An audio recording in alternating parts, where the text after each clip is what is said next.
May the words of my mouth and the meditations of our hearts be always acceptable in your sight, O Lord, our strength and our Redeemer. Overall, our scriptures and our other liturgical documents are just chock full of enjoinders of one sort or another. They say hortatory things like, do the right thing, do not do the wrong thing. The law of the Old Testament is complex and wrapped in some pretty obscure ritual, but still it is morally driven for the most part and centered on doing the right thing and not the wrong thing. The distillation of the law that Jesus commended to us, love God and love your neighbor as yourself, is more simply phrased, but its ramifications are enormous, and working them out for the specific occasion really does require some thought. All of that's terrific, and I have no ground on which to disagree with any of it, but it does sometimes leave us to question what the reference of the terms are. In other words, okay, fine, I would like to do the right thing, so now please, could you explain what things are the right ones and what things are not? Today's lessons provide a number of perspectives on this question, but very few rock-solid answers. Often what we should be doing is framed in negative terms. The Old Testament lesson and the Psalm for today are full of dreary reports of how bad things are. My joy is gone, grief is upon me, my heart is sick, proclaims Jeremiah. Oh, that my head were a spring of water and my eyes a fountain of tears, so that I might weep day and night for the slain of my poor people. It's pretty obvious that the people have done a lot of bad things to bring this dismal state of affairs on themselves, but that doesn't make it easy. We're supposed to find it distressing. There is no apparent relief in sight. The psalm is not the piece to balance it either. O God, the heathen have come into your inheritance. They have profaned your holy temple. They have made Jerusalem a heap of rubble. They have given the bodies of your servants as food for the birds of the air, and the flesh of your faithful ones to the beasts of the field. These are not happy tidings either. More pointedly, while there is clearly some accountability in the picture, some actual blame, there is no sense that there is any way out of the situation. Paul's first letter to Timothy seems to approach things from the other side and doesn't presuppose wrongdoing on the part of the people. First of all, I urge that supplications, prayers, intercessions, and thanksgivings be made for everyone, for kings and for all who are in high positions, so that we may lead a quiet and peaceable life in all godliness and dignity. Very well, by all means, we should pray for our leaders, whether they are divinely appointed or elected. But the rationale Paul gives for us today is that by respecting or at least placating our leaders, we should be able to lead a quiet life in godliness and dignity. But in view of that motivation, it's a bit like the ambivalent prayer that finds its way into the classic musical Fiddler on the Roof. God bless and keep the Tsar far away from us. Is it really a matter of praying for the leaders or a matter of praying that they will not bother us? Those are emphatically not the same thing. Paul shortly turns from his rather bland support for our secular leaders to the more solid grounding of claiming that Jesus is our way out of the morass of our lives, and that he is uniquely capable of mediating between God and humankind. That's fine, but it doesn't really tell us in any detail much about how to deal with those who have practical power over us, or those who use their power to abuse the weak, and all those folks we are repeatedly told to protect throughout the New Old Testament and the New, the widows, the orphans, the poor, and so on. The gospel lesson is no further help here either, taken as a whole. It's always been one of the more perplexing ones to me, and it hasn't gotten any easier through the years. Every time it comes around on the lectionary, it causes a kind of itchy reaction for me. It's not that I think it's wrong, mind you. I just wish I could say what it means so that I could agree with it or disagree with it with some clarity of mind. Jesus seems to be condemning the dishonest steward for his dishonesty and currying favor with the powers of the world. When a few lines later, he seems to be condemning him. So how far do these commendations and condemnations really extend? While playing the powerful off against one another and cheating your way into their favor may be pragmatically effective, it doesn't seem consistent with the larger message of the gospel, and it also doesn't square very well with the latter half of the reading, which points out that those who are dishonest in little will also be dishonest in much. This is not given as a good thing in and of itself. And so Jesus commends them, and then from a slightly different point of view, apparently condemns them. What are we to make of that? As the cherry on top of this Sunday, we get a collect that is obviously correct, and yet provides us with almost no guidance about how to adapt its instructions to the real world. Grant us, Lord, not to be anxious about earthly things, but to love things heavenly, and even now, while we are placed among things that are passing away, to hold fast to those that shall endure. That sounds fine. It's hard to disagree with it. At the same time, though, once we've agreed with it, what are we supposed to do about it? How do we disentangle the things that are of eternal importance from the things that are not? Context seems relevant. And just to make things harder, life lately has become pretty perplexing, and the things of the world look more than normally sordid. How can we, in practical terms, disengage ourselves from them? We have political violence taking the center stage, with both sides cynically trying to figure out how to spin the actions of a single deranged shooter to make it into blame that can be applied indiscriminately to the entirety of the opposition. We have random acts of violence in our cities, which are surely horrible, but they are also blown up from relatively small events to large ones by a competitive news delivery system that favors exploiting the lurid over proportion, irrespective of party lines. We have an administration that whips up division and commits out and out piracy on the high seas while denouncing as immoral anyone who offers the least resistance. Half the other nations in the world are in upheaval or openly at war, and famine and disease, many of them politically driven, are creating enough blame to go around everywhere. Indignation is the common coin of our collective discourse. Stuff is pretty rank, especially if you believe the news.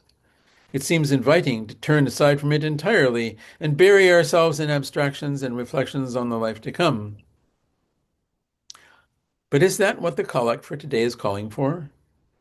Is a total detachment from the affairs of the world what the gospel expects, or for the more to the point, what God requires? How does that square with the notion that those who are faithful in little will be faithful in much, or that those who are unfaithful in little will be unfaithful also in much? Oughtn't we be faithful in the little and the large as it comes our way, irrespective of the size? The collect correctly calls us to genuine faithfulness to the things of real and enduring value. But what domain is it looking at? Is it faithfulness to ignore what's going on? If we take this very shallowly and literally, we wind up with something like a head in the sand, person by person isolationist point of view. If we deprecate and ignore everything that is passing away, we can be quite indifferent to life, to justice, and every other worthwhile thing that we've been asked to champion. Like it or not, we have been planted in this world, and I can't help thinking that it's not just some kind of escape room where our sole duty is to get out of it with the least possible damage. God created the world and called it good. It's been messed up pretty amply, but it's not finished yet.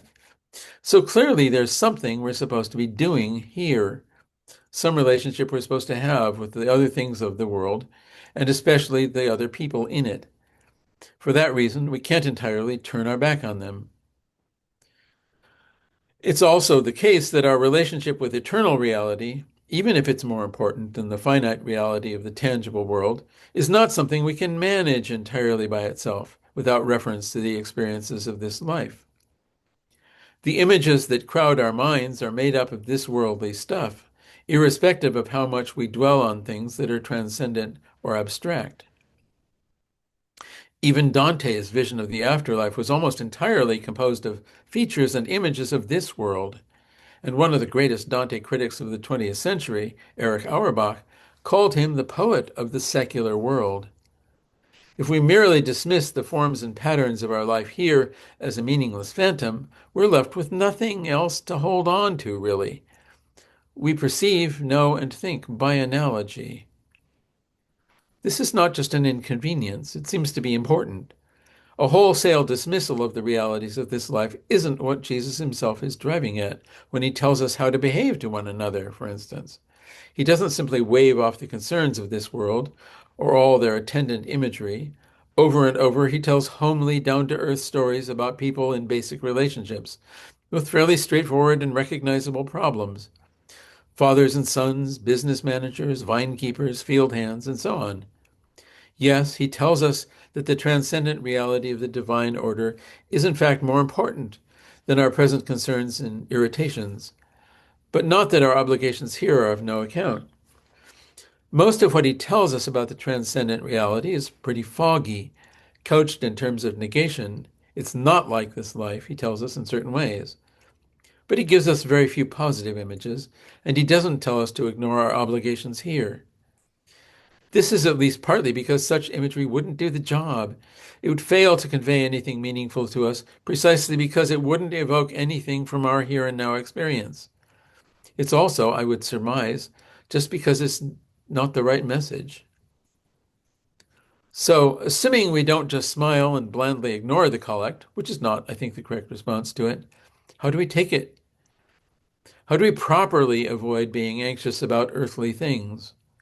How do we love the heavenly things, even if they are not very clearly in view for us? How, even now, while we are placed among things that are passing away, but which seem to occupy our minds and attention quite a lot, can we hold fast to those that shall endure? There's no way to completely ignore the things of this life, and so finding a way to do that is an exercise in futility. It's pointless to take as obligatory what is impossible. And I don't think Jesus, or even the collect, requires that of us. No matter how pious you are, if you set out to boil an egg or sweep the floor, you need to do that a certain way not to make a mess out of the job. No matter how simple your life is, it won't be free of practical world, physical encumbrances.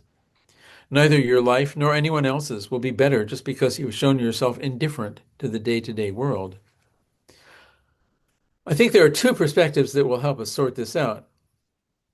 First, to be fair, the collect doesn't actually tell us not to pay attention to this world. It tells us not to be anxious. That's a somewhat different matter. The word anxious needs to be here needs to be construed in its older and original sense, referring to fretfulness, not as a synonym for eager. I'm anxious to meet him in this sense doesn't mean that you are eager to do so, but that the prospect causes you unease. I'd be eager to meet all sorts of interesting people I admire. I'd be anxious to meet President Trump or Vladimir Putin. The second perspective is more broadly encompassing.